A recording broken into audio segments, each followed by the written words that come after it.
फरमाते हैं गौस पाक की शान ये है, गौस पाक की शान ये कि उनकी चौखट पे पड़े रहने वाले कुतुब और अब्दाल होते हैं, पड़े रहने वाले। महबूब इलाही अपने मलफूजात में फरमाते हैं कि एक शख्स जिसके हाथ पैर मफलूज हो गए थे, हाथ पैर पे फालिज हो गया था, तो वो दरवाजे पे पड़ा हुआ तौबा तौबा कर रहा था। वो शख्स, अंदर एक मुरीद आता है और आकर कहता है सरकार आपके दरवाजे पे जो शख्स पड़ा है काबिल रहम उसकी हालत है, उसको माफ़ कर दें।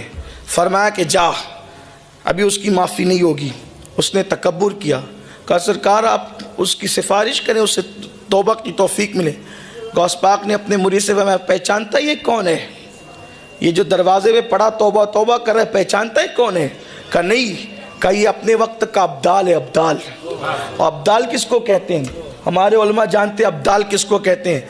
अल्लाह के रसूल अलैहिस्सलाम फरमाते हैं बारिश अब्दालों के सदक़े में बरसती है, बकरियों के थनों में दूध अब्दालों के सदक़े में आता है, अनाज अब्दालों के सदक़े में उगता है, उम्मत की आई हुई मुसीबत अब्दालों के सदक़े में टलती है। अब्दाल विलायत की वो किस्म है कि अगर उनका वजूद ख़त्म हो जाए तो ज़मीन ख़त्म हो जाए, क़यामत कायम हो जाए। और वो अब्दालों में से एक अब्दाल गौस पाक की चौखट पे पड़े हुए तौबा तौबा कर रहे हैं। फरमाया सरकार ये अब्दाल है। और बयान कौन कर रहा है? हजरत महबूब इलाही बयान कर रहे हैं इसको फवाइदुल फवाद में, और औलाए संजर इसको लिख रहे हैं कि वो अब्दाल चौखटे गौस पाक में पड़ा तौबा तौबा कर रहा है। कहा सरकार इसका ये हाल क्यों हुआ? फरमाया मेरी बेअदबी करने से हुआ। फरमाया मेरी बेअदबी करने से हुआ। कहा क्या बेअदबी कर दी? कहा कि 3 अब्दाल हवा में उड़ते हुए जा रहे थे, 3 अब्दाल हवा में उड़ते जा रहे थे। जैसी मेरी खानका मेरा मदरसा आया, एक अदब से इधर हट गया, दूसरा अदब से उधर हट गया कि शेख अब्दुल कादिर जिलानी की खानका आ गई। लेकिन ये था अब्दाल, इसने सोचा कि मैं भी वली हूँ, गौस पाक भी वली है, तो फिर उनकी खानका का अदब मैं क्यों करूं? एक उधर हटा एक उधर हटा, ये जैसे ऊपर गया इसको पटक दिया गया नीचे। और फरमाया कि इसका ये हाल हो गया। सिर्फ कब? गौस पाक की खानका के ऊपर से गुजरने का नतीजा ये है।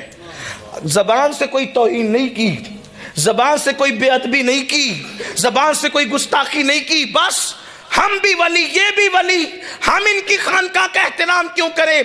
गौस पाक फरमाते पटक दिया गया, अहवाल सल्ब कर लिए गए। विलायत देना भी गौस पाक के हाथ में है, और देने का मकाम तो अपनी जगह है। फरमाते देना भी मेरे इख्तियार में है, और मुझे सलबुल अहवाल की मंजिल मिली है, यानी विलायत देता भी हूं और जिसकी चाहता है छीन भी लेता हूं। हुजूर गौसुल आजम दस्तगीर ने फरमाया।